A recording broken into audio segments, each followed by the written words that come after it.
Bonjour à tout le monde. Je vais rapidement faire une petite réflexion avec l'Afrique, avec l'humanité dans son entièreté.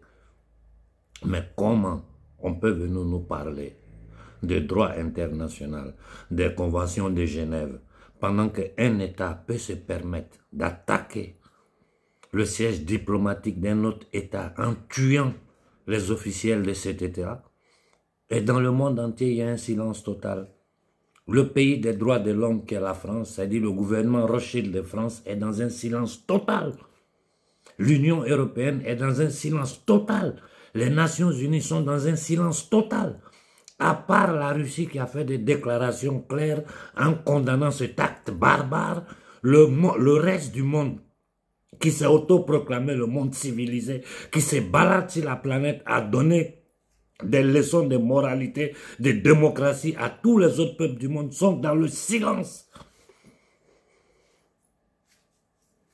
Nous sommes en train de vivre un génocide à ciel ouvert aux yeux de tout le monde et surtout les pays arabes. Ce qui me dépasse, c'est que c'est les pays arabes qui sont encore plus silencieux que tout le monde. Des pays comme l'Égypte qui sont dans un silence total. Tout ce qu'ils savent faire, c'est créer des barrières pour empêcher aux réfugiés de pouvoir arriver sur le sol. Tout ça là, c'est pourquoi? C'est parce que l'Égypte est endettée jusqu'au cou. C'est parce que l'armée égyptienne est sous le contrôle des Américains.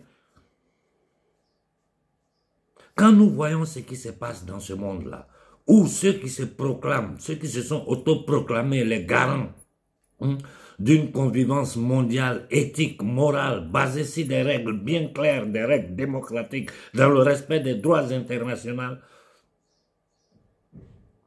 sont les premiers à ne pas les respecter. Comment on peut s'asseoir, voir un autre pays bombardé, si un autre territoire, l'ambassade d'un autre pays, tuer ses officiels? Mais nous sommes en pleine barbarie, c'est fini. C'est fini, il n'y a plus de droit international, il n'y a plus de convention, il n'y a plus rien. C'est le Far West. Et ni l'Union européenne, ni la France, ni l'Italie, ni aucun pays du monde ne condamne cela. Posez-vous des questions. J'ai commencé par là pour arriver au Mali. Parce que c'est batraciens qui sont au Mali en train de parler d'élections pendant que le pays est en guerre. Le colonel Koïta doit faire deux petites choses. Ça, là, Macron, le gouvernement Rothschild de France l'a fait. Le droit de réquisitionner les biens personnels des gens, le droit d'enrôler les gens en cas de besoin, si la France en a besoin pour aller au front. Colonel Koïta, rapidement, il faut faire sortir 2 décrets. Et tu ramasses tous ces politiciens, tu les envoies au nord du Mali. S'il te plaît, fais-nous ce plaisir. Tous ces gens qui sont allés s'arrêter pour parler des droits constitutionnels, là, il faut faire 2 décrets en Ukraine. Là. On va chercher les gens dans leurs maisons. Dans les maisons, on rentre pour les prendre, pour les envoyer au front. Il faut faire 2 décrets pour ramasser tous ces politiciens, tous leurs enfants qui sont en âge de combattre, leurs familles, les envoyer tous au nord du Mali pour qu'ils aillent combattre. Ils sont patriotes, ils veulent l'ordre constitutionnel. Ils vont avoir l'ordre constitutionnel là quand le Mali sera libre. Parce que pour le moment, l'AES est en guerre contre les marchands de la monnaie, de la dette et de la mort qui gouvernent ce monde-là. Qui permettent, là, en plein 21e siècle, une barbarie et personne n'ose ouvrir la bouche pour condamner. Ça là, nous, en Afrique, ça doit nous faire réfléchir. Ça doit nous faire réfléchir. Surtout à nos frères du Congo. Quand on peut attaquer les ambassades d'un autre pays, tuer les officiels, c'est-à-dire les diplomates, et il y a un silence total des Nations Unies. Vous pensez que nous, qu'eux, ils ne considèrent même pas comme des êtres humains, là. Ils vont faire quelque chose pour nous. Si nous ne nous levons pas pour combattre, nous pouvons combattre, gagner ce combat-là sans violence. Je vous jure, sans violence. Oh, mes frères du Congo, levez-vous. Encerclez-moi ces ambassades-là. Encerclez les ambassades des États-Unis, de la France et de la Grande-Bretagne. Pacifiquement, il faut aller vivre devant leurs ambassades. On ne demande même pas à tout le Congo de s'élever. 10% de la population congolaise, c'est-à-dire 10 millions de Congolais, encerclés, les autres là, eux, ils bombardent, ils tuent. Nous, on ne bombarde pas, on ne tue pas quelqu'un. On va encercler les ambassades. Personne ne rentre, personne ne sort. Et si ça sera nécessaire, on va leur enlever l'eau et le courant. Mais la guerre à l'est du Congo doit s'arrêter. C'est la seule solution que nous avons. Devant ces barbares-là, il faut agir avec paix, mais avec détermination. Que le monde entier voie le peuple congolais sur pied, accusant directement les responsables de cette guerre par procuration. Quand des assassins, des criminels comme Kagame, les élections se préparent au Rwanda, il n'y a pas d'opposants. Il n'y a pas d'opposants. C'est-à-dire, c'est inutile, c'est de la foutaise. Faire croire, c'est ce qu'ils appellent la démocratie. Mais il y a quelle démocratie au Rwanda? Il y a quelle démocratie au Rwanda? Où ils ont placé un criminel, un psychopathe, au service du World Economic Forum. On l'invite dans ce forum-là, on lui donne le fauteuil, il est assis. Mais c'est de la foutaise. Les gens se foutent de nous. Mais tout ça, c'est la faute du peuple africain. C'est notre faute. Parce que ces dirigeants, un petit groupe de personnes ne peuvent pas tenir des centaines de millions d'êtres humains dans ces conditions. Quand au Togo, les gens me disent qu'on il faut parler du Togo, j'ai dit, mais le problème du Togo est simple. Il faut que le peuple togolais s'élève. Et nous avons un mal en Afrique. Nous avons un cancer en Afrique. Tant que nous ne soignons pas ce cancer-là, nous ne nous en sortirons jamais. L'ethnicisme, le tribalisme. Quand quelqu'un arrive au pouvoir, l'armée devient l'armée de son ethnie. Il prend les gens de son ethnie, il les place à tous les points stratégiques. Il s'est fait protéger par son ethnie, par les gens de sa région. Mais l'Afrique ne peut pas aller en avant. Dans ces conditions, nous irons nulle part. Ce sont les capacités d'une personne qui doivent permettre à cette personne-là d'arriver aux plus hautes instances de la direction d'un pays. Pas parce que vous êtes de même ethnie, pas parce que vous êtes des amis, pas parce que vous êtes de la même famille. Aujourd'hui, où la jeunesse africaine est consciente, tout ce qu'il nous reste, c'est le courage de nous lever. Personne n'a jamais dit à quelqu'un de prendre les armes en Afrique. On dit simplement, levons-nous et faisons entendre notre voix. Imaginez-vous 10 millions de Congolais qui encerclent l'ambassade des États-Unis, de la France et de la Grande-Bretagne. Le monde entier va trembler. Ça, c'est la seule chose qui fait peur à ces gens-là. C'est la seule chose qui peut les détruire. C'est-à-dire, c'est comme un virus mortel pour eux. Voilà pourquoi à l'intérieur de l'Afrique, il y a des gens qui sont là pour travailler contre cette initiative que je suis en train de lancer depuis 10 ans. Des Africains qui font tout pour empêcher cela. Des gens qui sont payés pour ça. Des gens qui savent que si les Africains arrivent à faire ça, tout leur jeu de politiciens, tout ça, c'est terminé. Des gens comme Nasra qui sont là, financés, payés par eux, il est dans le beurre. Les Tchadiens se sont fait tuer pour des gens comme ça. Et ils sont là, on parle de bons gouvernements, ils se foutent des Africains. Quand le problème réel de l'Afrique, là, tout le monde connaît, c'est notre autodétermination. Et cette autodétermination-là passe par quoi? Par quoi notre autodétermination passe? L'indépendance économique, l'indépendance monétaire, le départ sans condition de toutes les bases militaires du territoire africain. Pourquoi il n'y a pas une base militaire africaine dans un autre pays et c'est chez nous que tout le monde vient installer les bases militaires? C'est simple, c'est pour nos richesses. C'est pour continuer à nous piller. Hier, je vous ai dit, pendant plus d'un demi-siècle, le Niger a donné le courant à la France. Au Niger, il n'y a pas de courant. Ceux qui parlent d'ordre constitutionnel au Mali, ça fait 75 ans que vous êtes au pouvoir. C'est que vous appelez démocratie là. Les résultats sont sous les yeux des Maliens. Ils n'ont pas d'électricité, ils n'ont pas d'eau potable. Hier, on m'a envoyé une petite vidéo où ce sont des villageois qui sont obligés de construire la route pour raccourcir le trajet entre leur village et la capitale. Sinon, ils sont obligés de faire un contour de 90 km. Pendant 75 ans, vous n'avez pas été capable d'offrir une route à des villageois pour leur faciliter la vie. Ils n'ont même pas d'eau. Ce sont eux-mêmes qui se créent. Hein, ils créent des puits dans les roches pour pouvoir récupérer un peu d'eau potable. Vous, les politiciens, vous êtes là, vous êtes couchés à Bamako, votre ventre est rempli, votre famille vit dans le beurre, vos enfants sont en France en train d'étudier. Ils sont dans le monde, vous êtes dans l'opulence. Le reste du Mali est dans la pauvreté. Nous sommes attaqués par des terroristes créés par ces mêmes entités démoniaques qui gouvernent l'Europe. Et vous venez vous arrêter devant nous, Africains, qui sommes dans ces conditions de non-vie, pour nous parler de retour de l'ordre constitutionnel. Mais vous vous foutez de notre gueule. Koïta, envoie-moi tout ce monde-là au front. En France, il y a une loi pour ça. En Ukraine, ils le font. Partout dans le monde, quand un pays est en guerre, tous les fils du pays sont appelés sous le drapeau. Ceux qui sont là, ils disent qu'ils sont patriotes, ils veulent l'ordre. Il faut les envoyer au front. Quand ils vont revenir du front, ils vont venir nous parler d'ordre constitutionnel. C'est quoi ça? C'est quoi ça? Quel peuple nous sommes? Où nous voulons arriver? Quels sont nos objectifs? Quelle est la stratégie?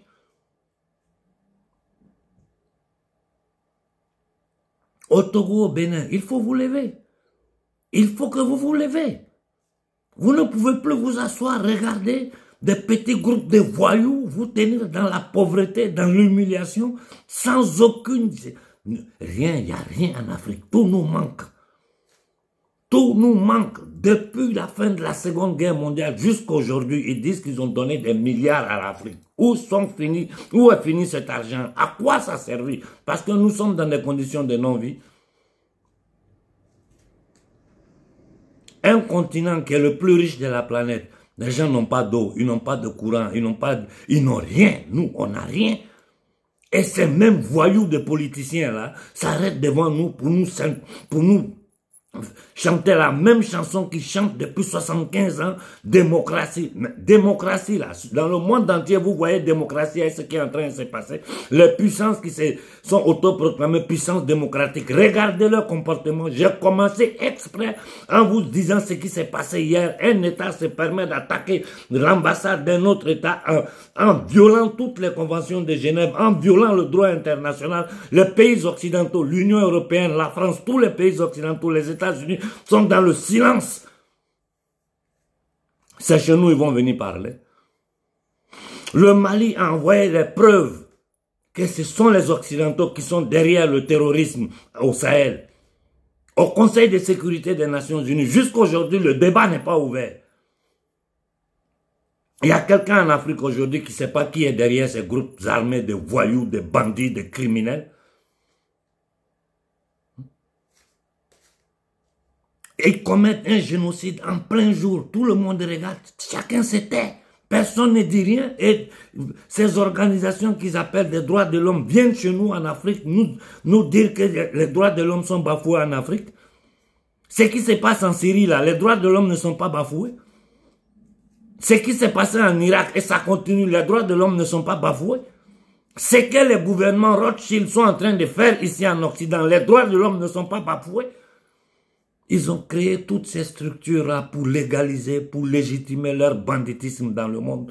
Comme ils ont créé cette fausse monnaie qui est sous leur contrôle à travers cette monnaie, ce système monétaire et économique, ils endettent tous les pays du monde, ils font chanter les dirigeants du monde, même si une grande partie des dirigeants de ce monde font partie des loges internationales, ce qu'on appelle des horloges. Donc ils prennent des ordres directement de ces loges-là, ils les appliquent sur leur peuple. La France peut se présenter devant n'importe quel pays du monde aujourd'hui pour parler de démocratie. Le gouvernement Rothschild de France peut le faire. Ils savent que nous savons qu'ils mentent. Mais ils se fichent pas mal parce que ce sont des démons. J'ai dit ce sont des démons incarnés dans un corps humain. Je demande le soulèvement pacifique populaire. Il faut que l'Afrique s'élève. Oh Afrique, lèvons-nous. Il faut que l'Afrique s'élève. Je reviens encore de nouveau dire au colonel Koïta, c'est toute l'Afrique qui te demande. Ce n'est pas Konaré, ce n'est pas les Maliens. C'est toute l'Afrique qui te demande de libérer le frère Ben, de libérer tous les dignes fils du Mali qui sont en prison, emprisonnés par des juges francs-maçons, emprisonnés par des politiciens voleurs, vendus, des militaires minables. Sankara l'a dit. Un militaire sans formation politique est un danger potentiel. Ils sont là, que ce soit dans l'armée, dans ce qu'on appelle politiciens, ils pillent, ils volent. Ceux qui arrivent à la magistrature suprême, qui deviennent président, ils tuent les peuples. J'ai dit, Macky Sall ne doit pas quitter le Sénégal.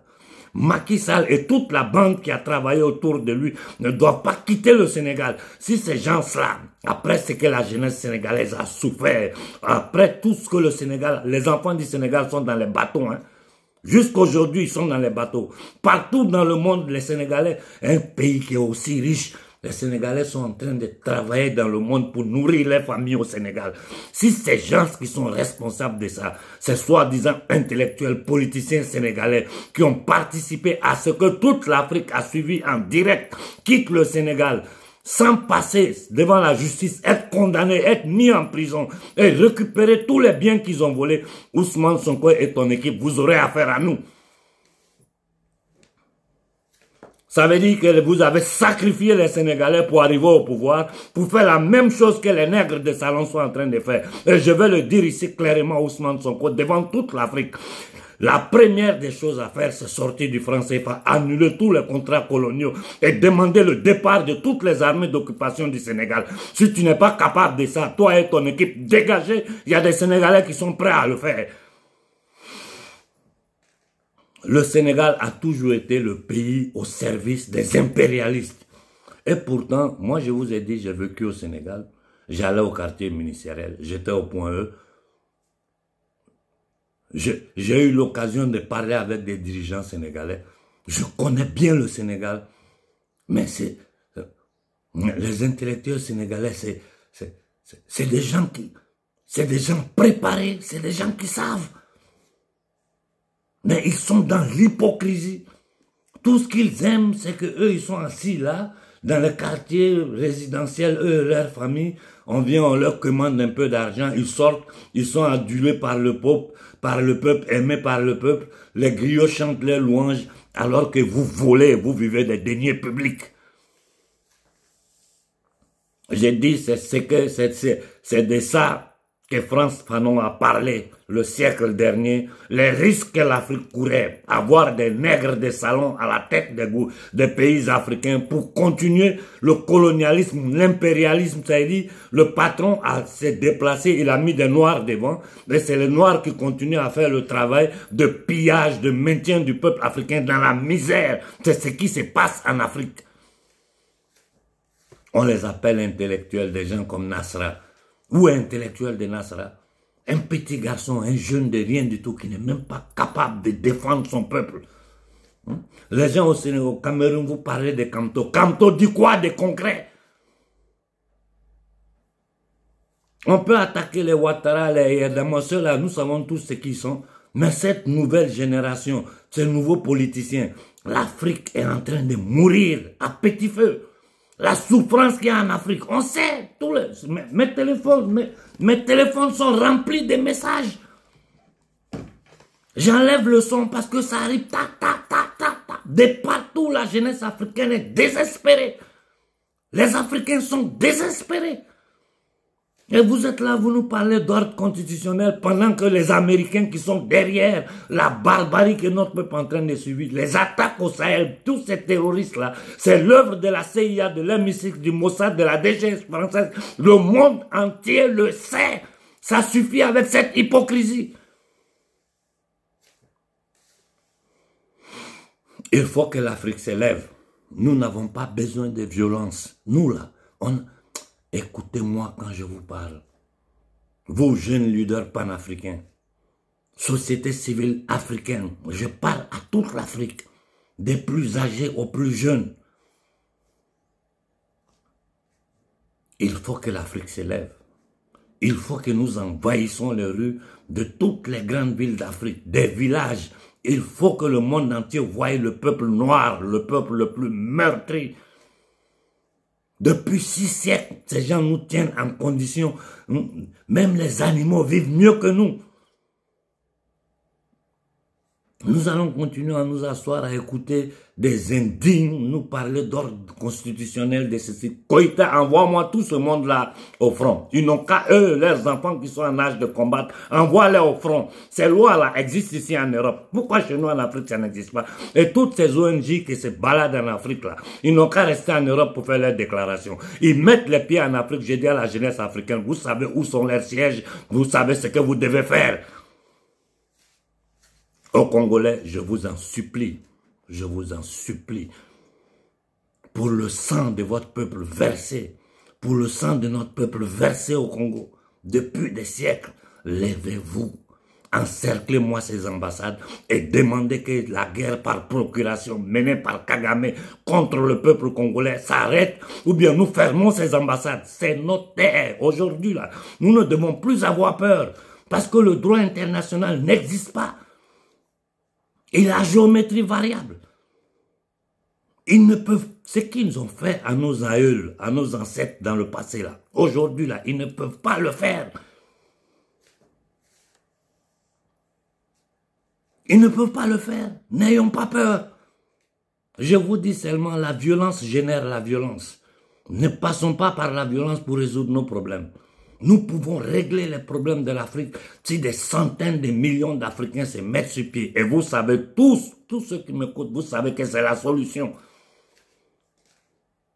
Parce que la société civile mondiale ne permettra pas. Nous avons toutes les preuves. Depuis qu'on enchaînait nos ancêtres jusqu'à aujourd'hui, le système d'esclavage moderne, c'est sous les yeux de tout le monde sait. Mais si le peuple qui subit ça, c'était... Et ce peuple-là a au sein ces dirigeants qui travaillent contre ce peuple, pour eux, leur famille, leur bien-être. Sonko, Macky Sall ne doit pas quitter le Sénégal. Hein.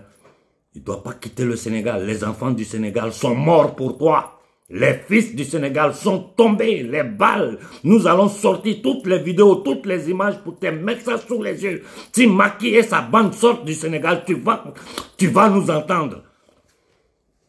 Et je te dis une chose, l'occupation militaire du Sénégal doit finir. On n'a pas oublié ce qui s'est passé à Tiaroy. Vous n'allez pas nous lancer des discours, arriver là, vous asseoir et répéter la même chose. Moi, je le dis, je continue de te soutenir. Jusqu'à preuve du contraire, moi, je te soutiens avec toutes mes forces. Mais je te dis ce que l'Afrique veut. Le Sénégal, là, ce n'est pas pour les Sénégalais, c'est pour toute l'Afrique. Nous sommes tous des Noirs, nous sommes des frères. La frontière du Sénégal que nous voyons, ce sont les Toubabs qui ont tracé ça. À la frontière Mali-Sénégal, là, deux mêmes familles ont deux nationalités différentes. Moi, la première fois que j'ai été en Casamance, à Ziguinchor, mais je me croyais en Côte d'Ivoire. Le climat, là, mais j'étais dépassé. C'est quoi ça? Vous qui devez défendre votre peuple, ça suffit comme ça. On ne peut plus accepter que notre peuple soit... Nous, là, l'homme noir est le plus humilié de cette terre. Tout le monde nous crache dessus. Tout le monde nous crache dessus. N'importe qui vient en Afrique, il s'assoit sur nous, il pisse, il fait ses besoins, il fait ce qu'il veut. Avec la complicité de la classe dirigeante africaine. Colonel Koïta, il faut libérer le frère Ben. Il faut libérer tous les fils du Mali. Il faut envoyer ces politiciens-là au front. Faire un décret et ramasse eux et tous leurs enfants qui sont en âge de combattre. Tous ceux qui ont volé, pillé le Mali aujourd'hui sont dehors. Tous les politiciens vendus, vous les avez laissés sortir. Ces gens-là ne devaient pas sortir du Mali. C'est que l'erreur du Mali, nous n'allons pas le commettre au Sénégal. Je dis à tout le monde, en privé comme en public, laissez Sonko s'asseoir, laissez-les s'organiser. Mais il faut que ça soit clair dans la tête du gouvernement de Sonko, ce que nous, Africains, nous voulons. Le Sénégal, c'est chez nous. Ça ne vous appartient pas plus que nous. Les enfants du Sénégal sont tombés, ils sont morts, ils sont restés sur pied. Dans la diaspora, comme dans toute l'Afrique, tout le monde s'est levé pour que vous arriviez au pouvoir. Et ceux qui ont causé ça, qui ont causé ce mal, qui ont détruit des familles, qui ont meurtri des familles, vont s'élever, vous allez leur donner des honneurs, ils vont partir tranquillement s'asseoir quelque part ou continuer à vivre de biens des Sénégalais qu'ils ont volés. Nous n'allons pas l'accepter. Nous n'allons pas l'accepter. C'est fini tout ça. Bonne journée à tout le monde.